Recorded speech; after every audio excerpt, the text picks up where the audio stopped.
Então você não tem como afirmar que o telhado furado, imaginemos hipoteticamente nessa situação, que o furo no telhado é uma não conformidade.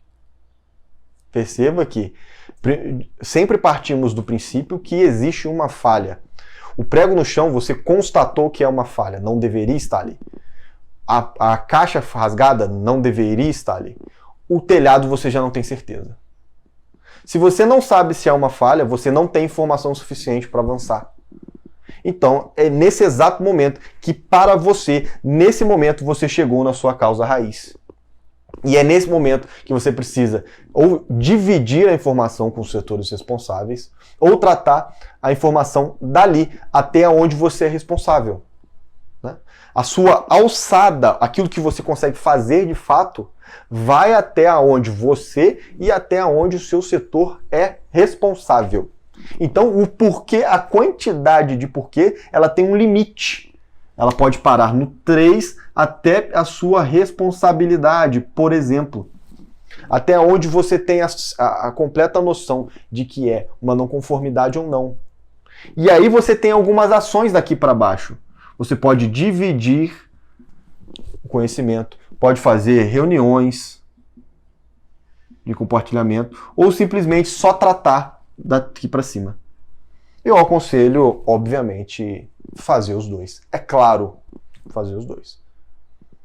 Você pode chamar o pessoal da manutenção e mostrar o telhado furado. E realmente o telhado está furado por uma falha de material do telhado. E aí a causa raiz foi identificada, existe uma falha de material. Claro, por que a causa raiz foi identificada? Na hora que você arrumar o telhado e você colocar uma telha nova, não haverá furo. Se não houver furo, não vai haver gotejamento. Sem gotejamento não tem caixa molhada, não tem caixa molhada, não tem caixa rasgada e, consequentemente, não tem prego no chão. Perceba, depois que você identifica a causa raiz e você trata a causa raiz, você evita de que todas as suas consequências posteriores sejam novamente executadas, seja novamente constatada uma falha nesse sentido. Claro que você tem que vir limpando, você tem que tirar o prego do chão, você tem que arrumar a caixa e arrumar o telhado. Mas o telhado, propriamente, é a causa raiz. Você pode perguntar, claro, aqui numa situação mais além, por que o telhado está furado, o meu material? Mas por que chove, por exemplo? É uma pergunta que poderia sair daqui, né? Porque você poderia evitar a chuva, e aí, evitando a chuva, não teria furo no telhado, né? Claro, é uma reflexão, mas é claro que a chuva é uma questão natural, é uma questão que foge completamente das suas mãos. Ela está muito além, tendo a mesma resposta, né? Indo pela mesma linha, ela está muito além da sua responsabilidade. As questões naturais, elas têm muito pouco a ver, né, com a sua responsabilidade, que trabalha na produção de pregos. Então, nesse sentido, a questão da chuva, né, o porquê, ela se torna inviável você tratar isso. Para ficar mais claro ainda, né, não faz o menor sentido você fazer uma pergunta a qual você não consegue responder ou resolver. Claro.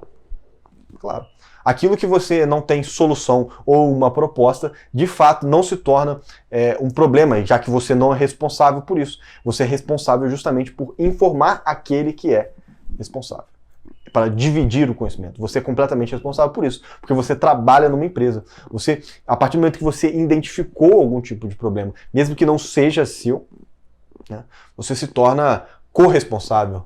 Né? Você é corresponsável, você se identificou com aquilo.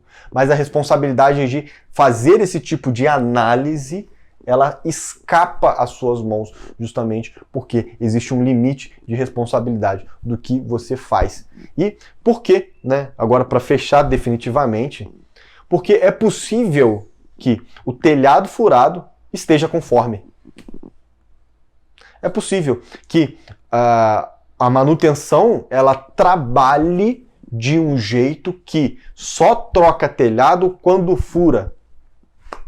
Então não tem problema para a manutenção até então.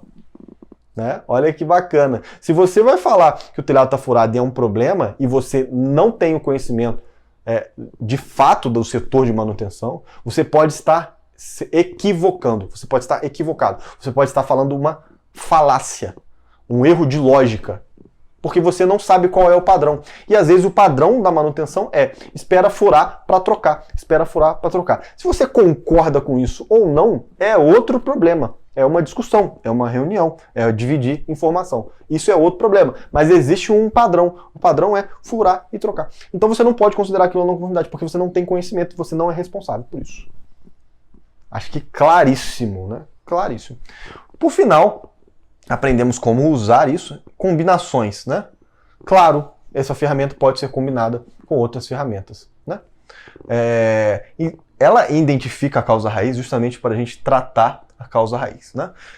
Ela é uma ferramenta de identificação, de investigação. A causa raiz, o que vai ser feito posteriormente, o que de fato vai ser tomado como ação para se tratar a causa raiz, se utiliza outras ferramentas que a gente vai explicar aqui também. Então aqui de fato é só para identificar, você pontua, é isso. Ponto. O que eu vou fazer depois é depois, né? A combinação clássica que ela é mais utilizada é com o próprio Ishikawa, porque a gente aprendeu na aula 1 dos 30 segredos do engenheiro de produção. Claro, para quem se lembra, né? Para quem não se lembra, assista a aula, está aí nas nossas plataformas. Para quem se lembra, o Ishikawa ele categoriza. Qual a diferença, né? Precisamos comparar para entender da diferença e depois complementar. Todas elas as duas são ferramentas de qualidade. O Ishikawa ele categoriza, né?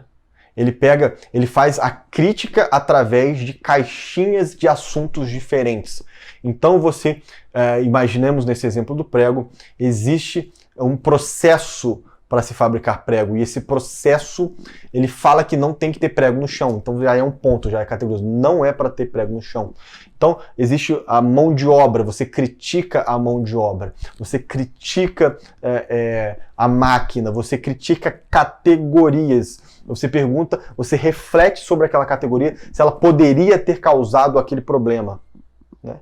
E depois que você identifica algum problema, exemplo, processo. O processo fala que não é para ter prego no chão. Então, prego no chão é um problema. É um problema. E, de fato, o que você pode fazer posteriormente, após você categorizar, é perguntar por que dentro da categoria. Então, numa sequência lógica nesse sentido, o que eu estou falando é utilize o Ishikawa e depois os 5 porquê no que você identificar no Ishikawa. Sim, faça o Ishikawa, causa e efeito. Você descobriu a causa, né? Prego no chão, por exemplo. Imagine que alguém pisou no prego no chão, né? Então o efeito é alguém se machucou. Então o processo ele fala, não tem que ter prego no chão. Primeira causa. Achou. Vai parar aí? Não, agora eu vou aplicar os 5 porquê. Então, olha que bacana. Você pode pegar o Ishikawa como para você categorizar as possíveis causas e para cada causa relacionada no Ishikawa, você pode aplicar uns 5 porquê. Né? E necessariamente vai ser 5 porquê? Não. É de acordo com a sua responsabilidade, de acordo com que até onde você consegue chegar. É o limite do seu conhecimento, da sua atuação. Né?